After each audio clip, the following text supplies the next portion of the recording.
وبشر الذين آمنوا وعملوا الصالحات أن لهم جنات تجري من تحتها الأنهار كلما رزقوا منها من ثمرة رزقا قالوا هذا الذي رزقنا من قبل وأتوا به متشابها وَلَهُمْ فِيهَا أَزْوَاجٌ مُطَهَّرَةٌ وَهُمْ فِيهَا خَالِدُونَ صدق اللہ العظیم۔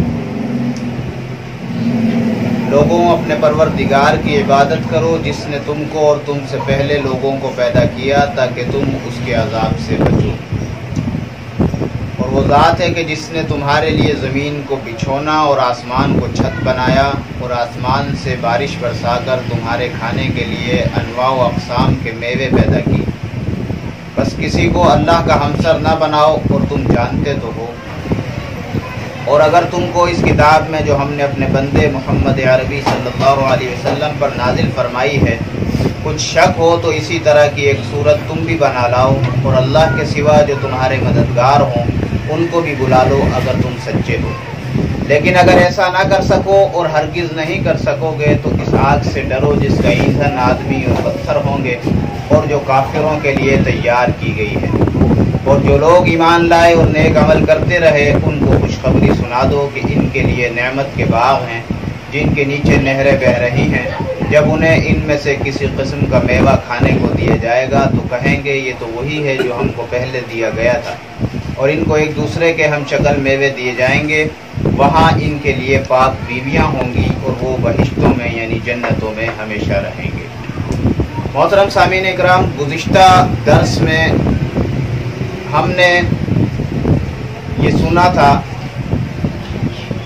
کہ 3 طبقے اللہ نے ذکر کیے، ایک مومنین کا، ایک کافروں کا اور ایک منافقین کا۔ اب یہاں سے اللہ رب العالمین ارشاد فرما رہے ہیں یا ایھا الناس، اے لوگوں۔ ناس مطلق انسان کو کہتے ہیں، اس میں کافر بھی مراد ہے، اس میں مومن بھی مراد ہے، اس میں منافق بھی مراد ہے۔ تو اے لوگوں اعبدوا ربکم، اپنے رب کی عبادت کرو۔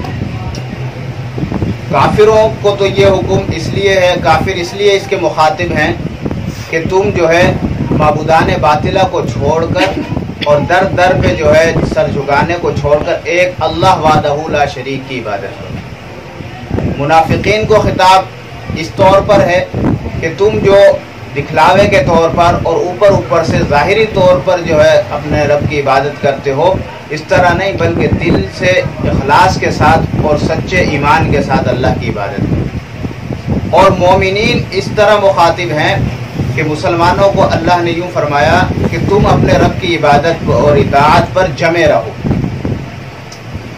اور یہاں پر اللہ رب العالمین نے اپنا اور کوئی نام ذکر نہیں کیا، لفظ رب استعمال کیا۔ تو چونکہ یہاں دعوے کے ساتھ دلیل موجود ہے، دعویٰ یہ ہے کہ لوگوں عبادت کرو، اپنے رب کی عبادت کرو، اور دلیل یہ ہے کہ ربکم، رب کہتے ہیں اس ذات کو جو تربیت اور پرورش کرنے والی ہے۔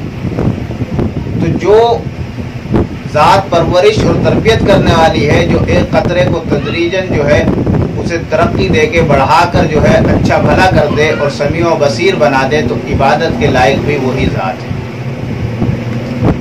فرمایا یا ایھا الناس اعبدوا ربکم، اے لوگوں اپنے رب کی عبادت کرو۔ الذی خلقکم، اللہ وہ ہے جس نے تمہیں پیدا کیا ہے۔ والذین من قبلکم لعلکم تتقون، اور تم سے پہلے لوگوں کو بھی پیدا کیا ہے تاکہ تم اس کے عذاب سے بچو۔ یعنی اللہ کی عبادت کرو گے تو اس کے عذاب سے بچو گے، اللہ کے ساتھ کسی کو شریک نہیں کرو گے تو اس کے عذاب سے بچو گے۔ فرمایا اب یہاں سے آگے اللہ نے اپنی قدرت کی نشانیاں بیان فرمائی ہیں، قدرت کے دلائل بیان فرمائے ہیں۔ فرمایا الذی جعل لکم الارض فراشا والسماء بناء، کہ جس نے تمہارے لیے زمین کو بچھونا اور آسمان کو چھت بنایا۔ تو اللہ نے زمین کو بچھونا بنا دیا ہے، نہ اتنی سخت کی اور نہ اتنی نرم کی، بلکہ اللہ نے اس زمین کو انسانوں کے چلنے پھرنے کے لیے، انسانوں کے لیٹنے سونے کے لیے جو ہے